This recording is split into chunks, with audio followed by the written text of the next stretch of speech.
Hello बच्चों। जय श्री राम, राधे राधे।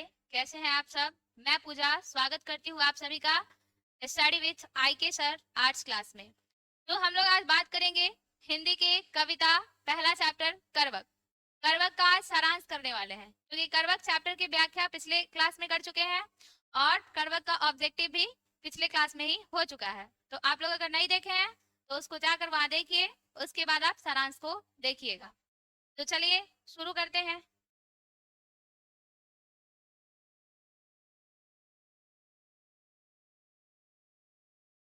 सारांश जानने से पहले हम लोग कुछ कवि परिचय के बारे में जान लेते हैं, ठीक है? कवि परिचय के बारे में जानते हैं।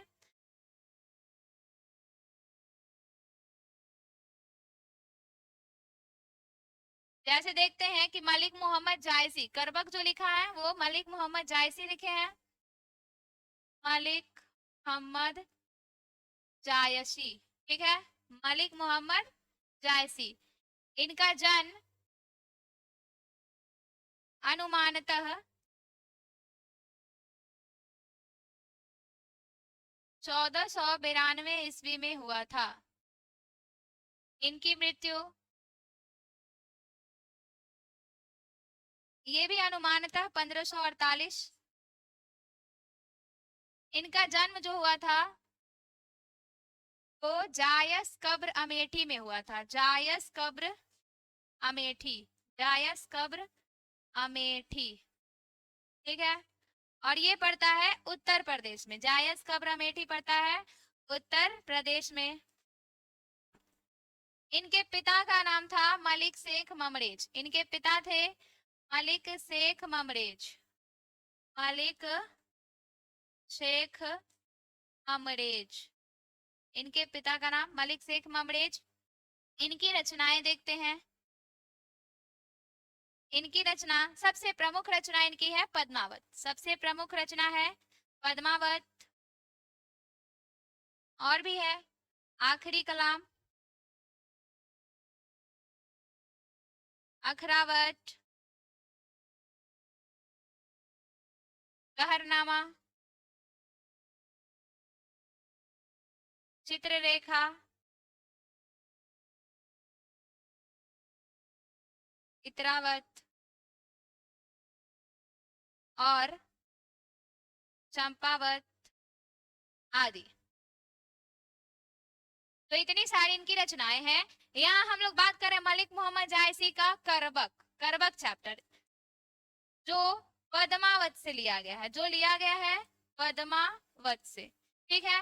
और पद्मावत रानी पद्मावती के बारे में लिखा गया है जो राजा रतन सिंह की पत्नी होती है और राजा रतन सिंह चित्तौड़गढ़ के राजा होते हैं।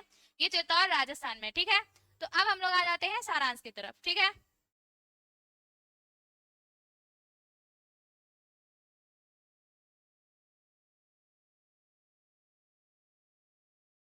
तो देखते हैं करबक शीर्षक कविता का सारांश लिखे। आप लोगों को क्वेश्चन कई प्रकार से पूछ सकता है। या तो डायरेक्ट कहेगा कि करबक शीर्षक का सारांश लिखे, नहीं तो कहेगा कि करबक जो कविता है उसका भावार्थ लिखे, करवक का केंद्रीय भाव क्या है, ऐसे भी कह सकता है। मतलब डायरेक्ट वो सारांश लिखने के लिए नहीं कहता है। और ये ऐसा क्वेश्चन हर हाल में एग्जाम में आता ही है।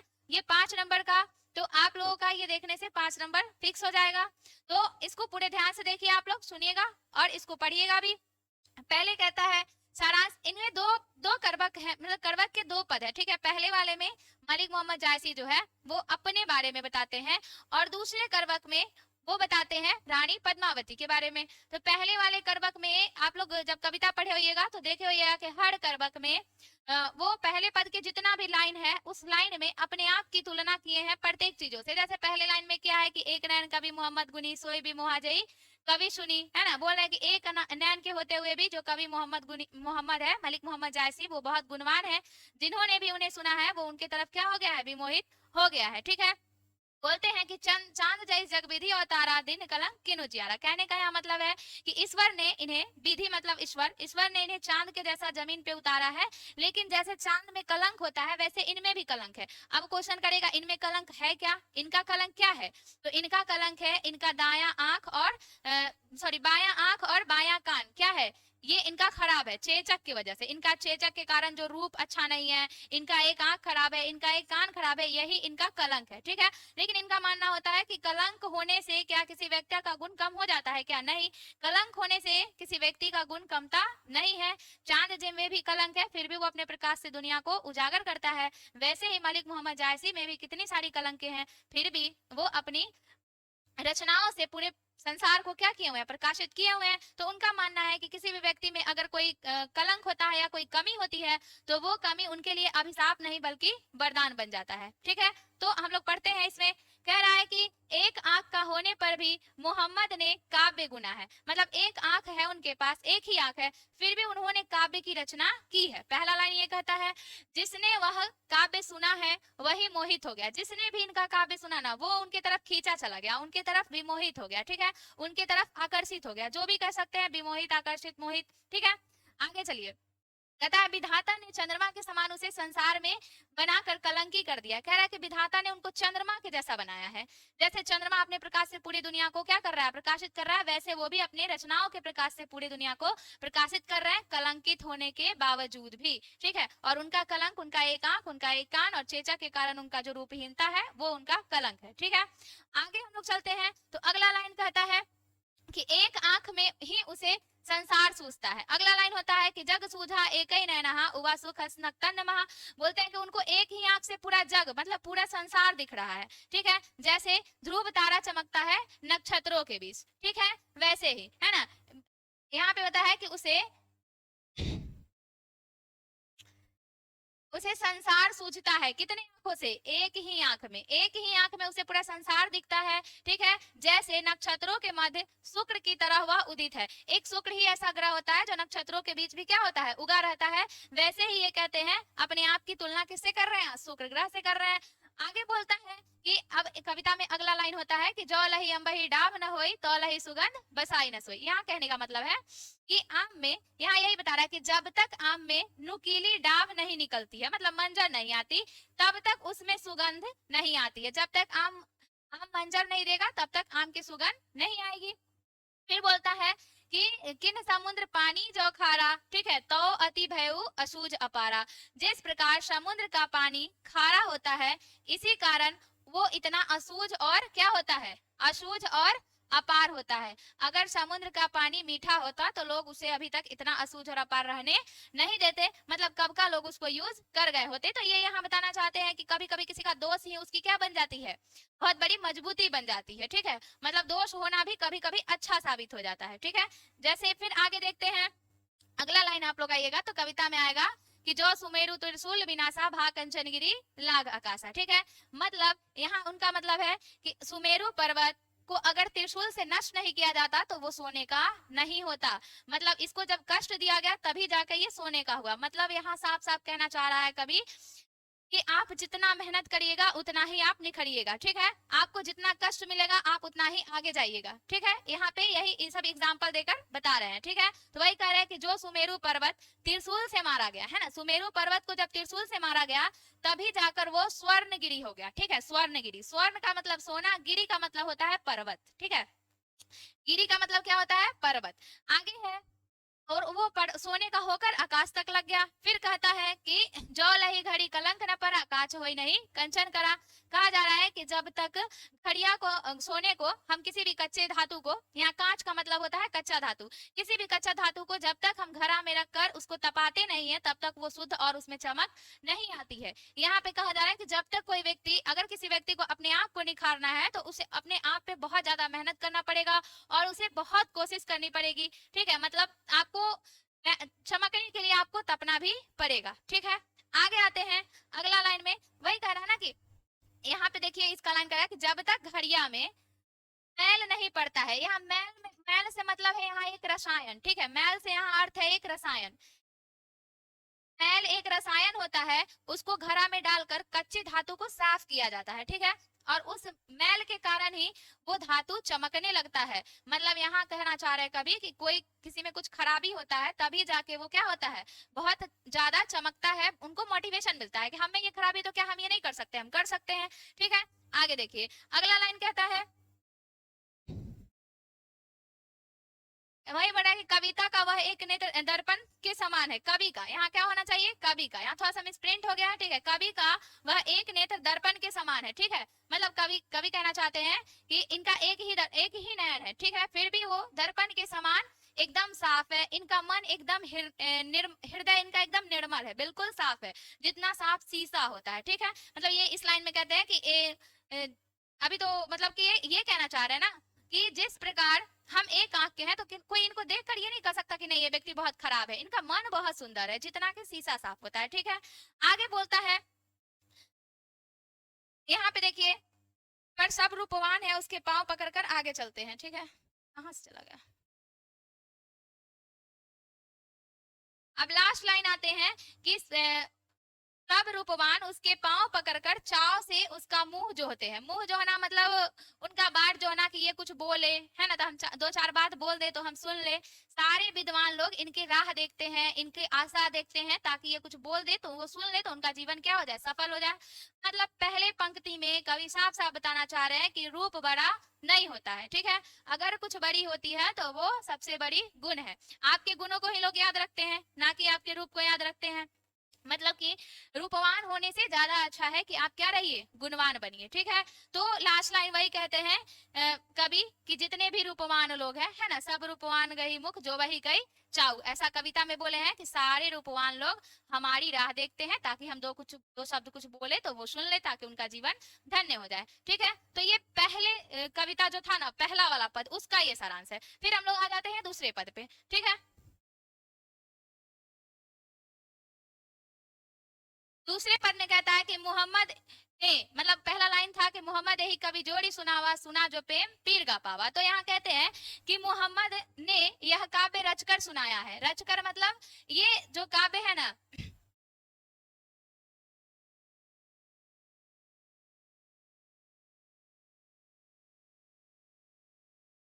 मोहम्मद ने यह काव्य रचकर सुनाया है, ठीक है। रचकर सुनाना मतलब वो जो कहानी था उसको वो कविता में लिखकर सुना दिए हैं, ठीक है। और उसे प्रेम की पीड़ा का अनुभव हुआ है। जिसने भी इस काव्य को सुना है, ये पद्मावत काव्य को, उसे या करवक कविता को, उसे प्रेम की पीड़ा का अनुभव हुआ है।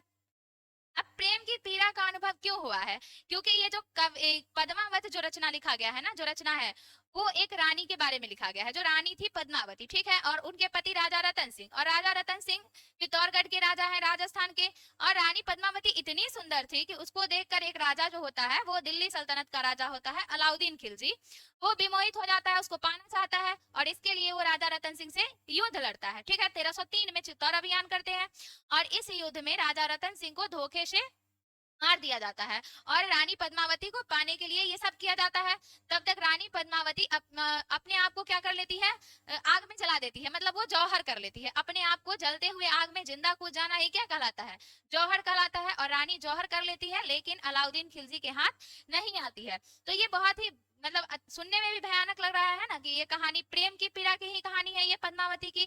तो इसी इन्हीं के बारे में तो इन्होंने पद्मावत में लिखा है। और जो दूसरा वाला यहाँ पद है करवक का, वो भी पद्मावत से ही लिया गया है, और वो रानी पद्मावती के बारे में भी है। तो वही यहाँ पे कह रहे हैं कि मोहम्मद ये काव्य को रचकर सुनाया है, और बताते हैं कि जो भी इस काव्य को सुनेगा, जो भी इस कविता को सुनेगा, उनका जो मन होगा ना, वो मतलब कि प्रेम की पीड़ा को समझेगा। उन्होंने प्रेम की पीड़ा को अनुभव किया होगा।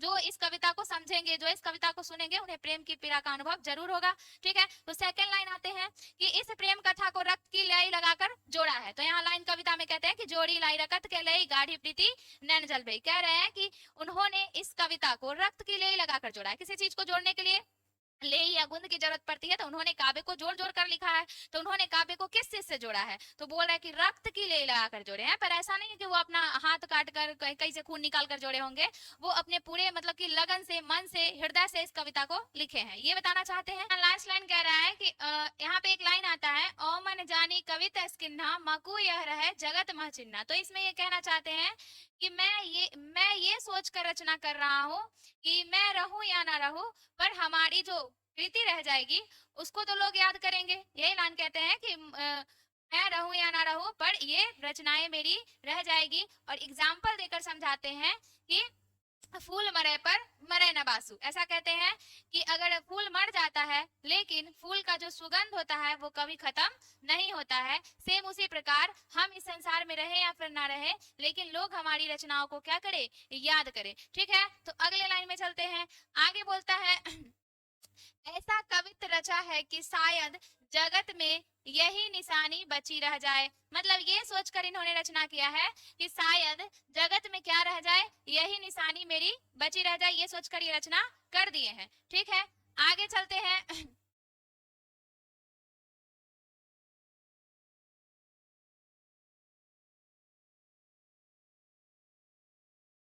आगे आते हैं, बोलता है कहाँ है वह, ऐसा बोलते हैं कि कहाँ है वह रतन सेन, है ना। आप लोग को हम रतन सेन राजा के बारे में बताएं, पद्मावती रानी के बारे में, है ना, कि उन्हीं के बारे में ये नीचे वाला कविता लिखा गया उनके प्रेम के बारे में, तो उन्हीं के बारे में बता रहा है कि कहाँ है वह रतन सेन ऐसा राजा, कहाँ है वह सुग्गा, है ना। बताए भी थे कि राजा रतन सिंह के दरबार में एक बहुत ही बुद्धिमान सुग्गा रहता था जो बोलता भी था और वो सलाह भी देता था राजा को, तो वो भी अब नहीं है। फिर आगे बोलता है सुग्गा बहुत बुद्धिमान था, है ना, तो वही बोला कि वह सुग्गा जो ऐसी बुद्धि लेकर जन्मा था, कहाँ है वह अलाउद्दीन सुल्तानू। आप लोग को ये भी हम बताए हैं कि रानी पद्मावती को कौन पाना चाहता था, अलाउद्दीन खिलजी, इसीलिए तो युद्ध हुआ था, है ना, चित्तौड़ अभियान 1303 में। ठीक है, तो आगे चलते हैं। और वह राघव चेतन, राघव चेतन ही वो था जो पद्मावती के बारे में अलाउद्दीन खिलजी को बता देता है। ठीक है, तो जिसने पद्मिनी का शाह से बखान किया था, है ना, अलाउद्दीन खिलजी से पद्मिनी का बखान राघव चेतन ने ही किया था जाकर कि बहुत सुंदर रानी है जो चित्तौड़ की महारानी है। ठीक है, तो ये लाइन कविता में आप लोग एक लाइन पढ़िएगा कि कहाँ सो रतन सेनी अस राजा, कहाँ कहाँ शुभा असी बुद्धि उपराजा, कह राघव जय किन्न बखानू, है ना, कह अलाउद्दीन सुल्तान, कह राघव जय किन्न बखानू, कोई न रहा जग रही कहानी। ऐसा करके है ना कि कह स्वरूप पद्मावती रानी, कोई न रहा जग रही कहानी। मतलब कहाँ है वो राघव, कहाँ है वो राजा, कहाँ है वो सुगा, कहाँ है वो अलाउद्दीन खिलजी, और कहाँ है वो स्वरूप पद्मावती रानी, कोई नहीं है इस संसार में, लेकिन उनकी क्या रह गई है, उनकी कहानी रह गई है। ये हम लोग याद करते हैं आज कि पद्मावती अपने इज्जत की रक्षा के लिए क्या कर ली, जौहर कर ली, तो उन्हें अच्छे में याद करते हैं। और वही पढ़ते हैं अलाउद्दीन खिलजी के बारे में कि अलाउद्दीन खिलजी एक औरत को पाने के लिए क्या कर दिया, मतलब एक घटिया काम ही वो किया। ये अच्छा काम नहीं, किसी शादीशुदा महिला पे जो वो पाना चाहता था, ये बहुत बुरा काम है, तो इसके लिए लोग उन्हें याद करते हैं। तो हम लोग रहे या फिर ना रहे, लेकिन हमें लोग हमारी आचरणों से याद करते हैं कि वो व्यक्ति कैसा था। ठीक है, आगे बोलते हैं, एक लाइन कविता में आता है कि धनी सो पुरुष जस कीर्ति जासौ, धनी सो पुरुष जस कीर्ति जासौ, फूल मरे पर मरे न बासु। ठीक है, फूल मरे पर मरे न बासु कहने का मतलब है कि धनी सो पुरुष, सो मतलब वह, धनी है वह पुरुष जिसकी कीर्ति इस संसार में है। ठीक है, वो तो मर गए हैं लेकिन उनकी कीर्ति है।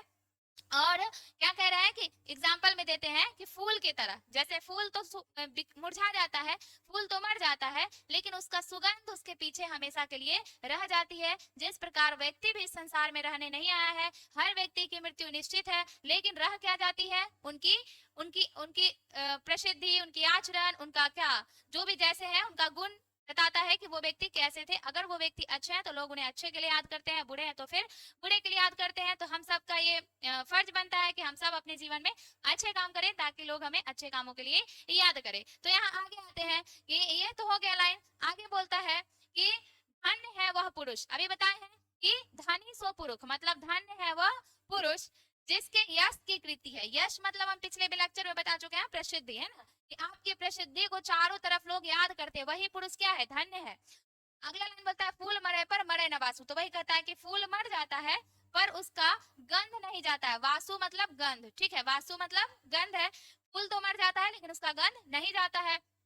फिर एक लाइन आता है कविता का कि केई न जगत जस बेचा, ठीक है, केई न जगत जस बेचा, जस मतलब यश, ठीक है, तो केई न जगत जस बेचा, केई न लिन जस मोल। मतलब कह रहा है कि किसी ने आज तक इस जगत में, इस संसार में अपने यश को ना ही तो बेचा है और ना ही किसी से यश को खरीदा है। मतलब यश अनमोल है, इसका कोई मोल नहीं है, मतलब ये ना ही खरीदा जा सकता और ना ही बेचा जा सकता है। ये आपके आचरण से, आपके अच्छे कर्मों से, आपके कामों से आपको प्राप्त होगा। ठीक है, आगे बोलता है कि वही बोलता है कि किसी ने यश को आज तक खरीदा नहीं है क्योंकि इसका कोई मोल नहीं है। मोल नहीं के लिया मतलब खरीदा नहीं, अपनी करनी से सब उसे खोते हैं और पाते हैं। हमारा जैसा करनी अच्छा होगा तो हमें यश की प्राप्ति होगी, नहीं होगी तो फिर यश की प्राप्ति नहीं होगी। आगे बोलते हैं, जो इस कहानी को पढ़े वह हमारे लिए दो शब्द स्मरण, स्मरण मतलब याद, ठीक है, दो शब्द में क्या करे, याद करे। तो लास्ट लाइन बोलता है कि जो यह पढ़े कहानी, ठीक है, जो यह पढ़े कहानी